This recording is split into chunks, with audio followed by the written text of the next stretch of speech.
भारतीय इतिहास। प्राचीन भारतीय इतिहास के स्रोत। प्राचीन भारतीय इतिहास के स्रोत अनेक और विविध प्रकार के हैं। हम उन्हें दो श्रेणियों में विभाजित कर सकते हैं, एक साहित्यिक और दूसरा पुरातात्विक। साहित्यिक स्रोत। ब्राह्मण साहित्य। वेद। वेद भारत के प्राचीनतम ग्रंथ हैं, जिनका संकलनकर्ता महर्षि कृष्णद्वैपायन वेदव्यास को माना जाता है। वेदों की संख्या 4 है: ऋग्वेद, यजुर्वेद, सामवेद तथा अथर्ववेद। ऋग्वेद यह प्राचीनतम वेद माना जाता है। इसमें कुल 10 मंडल तथा 1028 सूक्त हैं। इस वेद के पढ़ने वाले ऋषि को होत्री कहते हैं। ऋग्वेद का पहला एवं 10वां मंडल सबसे अंत में जोड़ा गया है। ऋग्वेद के तीसरे मंडल में सूर्य देवता सवित्री को समर्पित प्रसिद्ध गायत्री मंत्र है। 9वें मंडल में देवता सोम का उल्लेख है तथा 10वें मंडल में चतुर्वर्ण्य व्यवस्था का उल्लेख है। यूनेस्को द्वारा ऋग्वेद की 30 पांडुलिपियों को UNESCO memory of world register में शामिल किया गया है। यजुर्वेद, इसमें यज्ञों के नियमों या विधानों का संकलन मिलने के कारण इसे कर्मकांडी वेद भी कहा जाता है। यजुर्वेद के 2 भाग हैं, शुक्ल यजुर्वेद तथा कृष्ण यजुर्वेद। शुक्ल यजुर्वेद केवल पद्य में है, जबकि कृष्ण यजुर्वेद यज्ञ, गद्य और पद्य दोनों में है। शुक्ल यजुर्वेद को वाजसनेयी संहिता कहा जाता है। यजुर्वेद के मंत्रों का उच्चारण करने वाला पुरोहित अध्वर्यु कहलाता है। सामवेद। साम का अर्थ गान होता है। सामवेद में मुख्यतः यज्ञों के अवसर पर गाए जाने वाले मंत्रों का संग्रह है। सामवेद से ही भारतीय संगीत की उत्पत्ति मानी जाती है। इस ग्रंथ में कुल 1875 ऋचाएँ हैं, जिनमें मूल रूप से 99 ऋचाएँ ही सामवेद की हैं, शेष ऋग्वेद से ली गई है। सामवेद के मंत्रों को गाने वाला उद्गाता कहलाता है। अथर्ववेद। 3 वेदों के बाद अंत में इसकी रचना अथर्व तथा अंगिरस ऋषि द्वारा की गई, इसीलिए इसे अथर्वांगिरस वेद भी कहा जाता है। इसमें ब्रह्म ज्ञान, धर्म, औषधि प्रयोग, रोग निवारण, जादू टोना, तंत्र मंत्र आदि अनेक विषयों का वर्णन है। अथर्ववेद के मंत्रों का उच्चारण करने वाला पुरोहित ब्रह्मा कहलाता है। इन 4 वेदों को संहिता कहा जाता है। वेद और उससे संबंधित ब्राह्मण ग्रंथ। ऋग्वेद ऐत्रेय कौशिकी, यजुर्वेद शतपथ तैत्तिरीय, सामवेद पंचविंश षड्विश, अथर्ववेद गोपथ। वेद तथा संबंधित उपनिषद।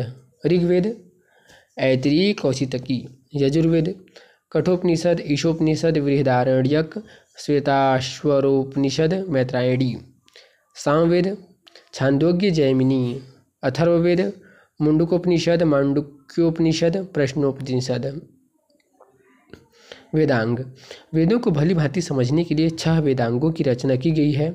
शिक्षा उच्चारण विधि, ज्योतिष भाग्यफल, कल्प कर्मकांड, व्याकरण शब्द व्युत्पत्ति, निरुक्त भाषा विज्ञान तथा छंद चतुष्पदी श्लोक।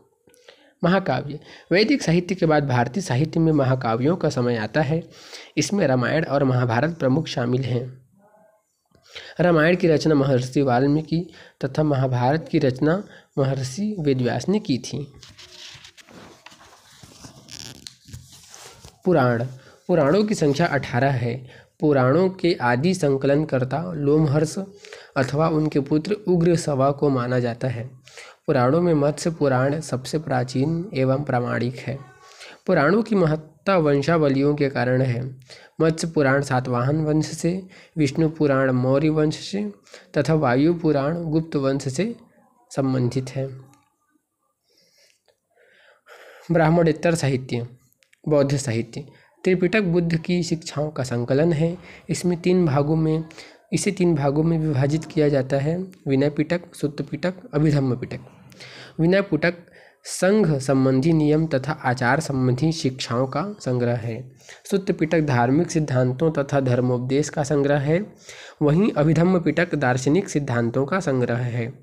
बौद्ध ग्रंथ पाली भाषा में लिखे गए हैं। जातकों में बुद्ध के पूर्व जन्म की घटनाओं का वर्णन है।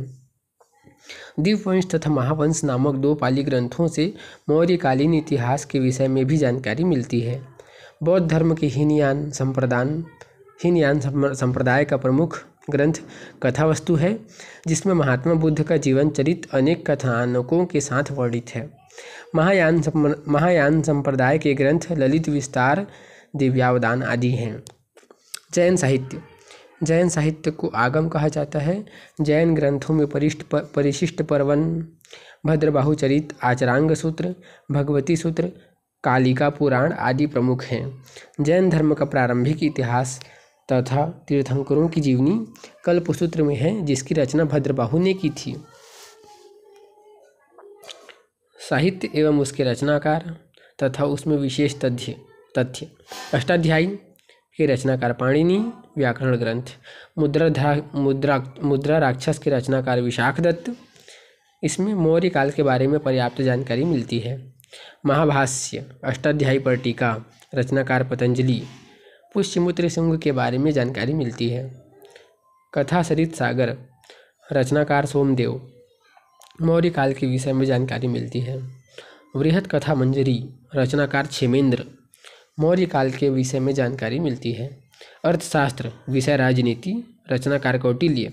मौर्य काल के बारे में जानकारी। नीतिसार, रचनाकार कामंदक। गुप्तकालीन राजतंत्र पर केंद्रित। मालविकाग्निमित्रम, रचनाकार कालिदास। शुंग वंश के बारे में जानकारी। मृच्छकटिकम, रचनाकार शूद्रक। गुप्तकालीन समाज का वर्णन। हर्षचरित, रचनाकार बाणभट्ट। हर्ष की उपलब्धियों का वर्णन। रामचरित, रचनाकार संध्याकर नंदी। बंगाल के पाल शासक रामपाल की जीवन कथा। पृथ्वीराज रासो, रचनाकार चंद्रबरदाई।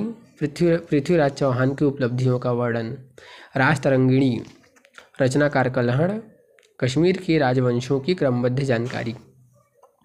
साहित्य एवं साहित्यकार। हितोपदेश, नारायण पंडित। पंचतंत्र, विष्णु शर्मा। किरातार्जुनीयम, भारवी। शिशुपालवध, माघ। स्वप्नवासव दत्ता, भास। कर्पूर मंजरी, काव्य मीमांसा और भुवन कोश, राजशेखर। कामसूत्र, वात्स्यायन। ब्रह्म सिद्धांत, ब्रह्मगुप्त। उत्तर रामचरित्र, भवभूति। अमरकोश, अमरसिंह। मेघदूतम, ऋतुसंहार। रघुवंश अभिज्ञान शाकुंतलम, कालिदास। बृहत संहिता, पंच सिद्धांतिका, वराहमिहिर। सूर्य सिद्धांत, आर्यभटीयम, वार्यभट्ट। मैथिली कल्याण, विक्रांत कौरव। अंजना, पवनंजय। सुभद्रा नाटिका, हस्तिमल्ल। मालती माधव, भवभूति। चंड कौशिक, क्षेमेश्वर। यूनान एवं रोम के लेखक। हेरोडोटस को इतिहास का पिता कहा जाता है। इसने 5वीं सदी ईसा पूर्व हिस्टोरिका की रचना की थी। सिकंदर के साथ आने वाले लेखक थे नियार्कस, ऑनेसिक्रिट्स और अरिस्टोबुलस। सिकंदर के पश्चात के लेखकों में 3 राजदूत मेगास्थनीज, डायमेकस तथा डायनिसियस के नाम उल्लेखनीय हैं। प्लिनी, इसने पहली सदी में नेचुरल हिस्ट्री नामक पुस्तक लिखी, जिसमें भारत के पशुओं, पौधों और खनिज पदार्थों की जानकारी मिलती है। टालेमी की पुस्तक जियोग्राफी और किसी अज्ञात लेखक की पुस्तक पेरिप्लस ऑफ द एरिथियन सी महत्वपूर्ण है। इसमें भारत के भूगोल तथा व्यापारिक वस्तुओं के बारे में जानकारी मिलती है। चीनी यात्रियों के विवरण। फाहयान, यह 5वीं सदी के आरंभ में चंद्रगुप्त द्वितीय विक्रमादित्य के शासनकाल में भारत आया था। इसने भारतीय समाज, यहाँ की संस्कृति एवं आर्थिक स्थिति पर प्रकाश डाला है। ह्वेनसांग, यह 7वीं सदी में हर्षवर्धन के समय भारत आया था। इसकी रचना सीयू की है। इत्सिंग, यह 7वीं सदी के अंत में भारत में आया था। इसने अपने विवरण में नालंदा विश्वविद्यालय, विक्रमशिला विश्वविद्यालय तथा अपने समय के भारत का वर्णन किया है। अरब यात्रियों के विवरण। अल-बरूनी या अबू रेहान, यह 11वीं सदी में महमूद गजनवी के साथ भारत आया था। अरबी में लिखी गई इनकी कृति तहकीक-ए-हिंद या किताब-उल-हिंद आज भी इतिहासकारों के लिए एक महत्वपूर्ण स्रोत है। सर्वप्रथम एडवर्ड सचाऊ ने तहकीक-ए-हिंद का अनुवाद अंग्रेजी भाषा में किया। इब्न बतूता, यह मोरक्को का रहने वाला था। इसके द्वारा लिखा गया यात्रा वृत्तांत रेहला अरबी भाषा में 14वीं शताब्दी में भारतीय उपमहाद्वीप के सामाजिक सांस्कृतिक जीवन के विषय में महत्वपूर्ण जानकारी देता है। सुल्तान मोहम्मद बिन तुगलक ने इसे दिल्ली में काजी के पद पर नियुक्त किया। बाद में उसे अपना राजदूत बनाकर चीन भेजा। पुरातात्विक स्रोत। अभिलेख। सबसे प्राचीन अभिलेखों में मध्य एशिया के बोगज कोई से प्राप्त अभिलेख है। इस पर वैदिक देवता मित्र, वरुण, इंद्र और नासत्य के नाम मिलते हैं। इनसे ऋग्वेद की तिथि ज्ञात करने में मदद मिलती है। भारत में सबसे प्राचीन अभिलेख अशोक के हैं, जो लगभग 300 ईसा पूर्व के हैं। अभिलेख, शासक और विषय। हाथी गुम्फा अभिलेख खारवेल, कलिंग के चेदी शासक खारवेल के शासन की घटनाओं का क्रमबद्ध विवरण। जूनागढ़ या गिरनार अभिलेख, शासक रुद्रदामन। इसमें रुद्रदामन की विजयों, व्यक्तित्व एवं कृतित्व का विवरण प्राप्त होता है। नासिक अभिलेख, शासक गौतमी बलश्री, सातवाहन कालीन घटनाओं का विवरण, गौतमीपुत्र सातकर्णी से संबंधित। प्रयाग स्तंभलेख, शासक समुद्रगुप्त, इसकी विजय एवं नीतियों का पूरा विवरण। ऐहोल अभिलेख, शासक पुलकेशिन द्वितीय, हर्ष एवं पुलकेशिन द्वितीय के युद्ध का विवरण। भीतरी स्तंभलेख, शासक स्कंदगुप्त, भीतरी स्तंभलेख, शासक स्कंदगुप्त, इसके जीवन की अनेक महत्वपूर्ण घटनाओं का विवरण। हूण आक्रमण। मंदसौर अभिलेख, मालवा नरेश यशोधर्मन, सैनिक उपलब्धियों का वर्णन। अभिलेखों के अध्ययन को एपिग्राफी कहा जाता है। सिक्के, प्राचीनतम सिक्कों को आहत सिक्के कहा जाता है। आहत सिक्के या पंचमार्क सिक्के ईसा पूर्व 5वीं शताब्दी के हैं। ठप्पा मारकर बनाए जाने के कारण ही भारतीय भाषाओं में इन्हें आहत मुद्रा कहते हैं। पंचमार्क या आहत सिक्कों पर पेड़, मछली, सांड, हाथी, अर्धचंद्र आदि के चिन्ह बने होते थे। भारत के पश्चिमोत्तर भाग में लेखयुक्त सिक्के सर्वप्रथम यवन शासकों ने जारी किए थे। सिक्कों के अध्ययन को न्यूमिज्मेटिक्स कहा जाता है। लेखन प्रणाली के आधार पर इतिहास को प्रागैतिहासिक काल, आदि ऐतिहासिक काल तथा ऐतिहासिक काल में बांटकर अध्ययन किया जाता है। जिस काल का संपूर्ण अध्ययन पुरातात्विक स्रोतों पर ही निर्भर है, अर्थात जिस काल में लिपि का विकास नहीं हुआ था, उसे प्रागैतिहासिक काल कहा जाता है। आद्य इतिहास से तात्पर्य उस कालखंड से है जिसमें लिपि तो थी किंतु अभी तक पढ़ी नहीं जा सकी है, जैसे हड़प्पा काल। जिस काल में लिपि का विकास हो गया था और लेखन प्रणाली परिपक्व हो चुकी थी, उसे ऐतिहासिक काल कहते हैं।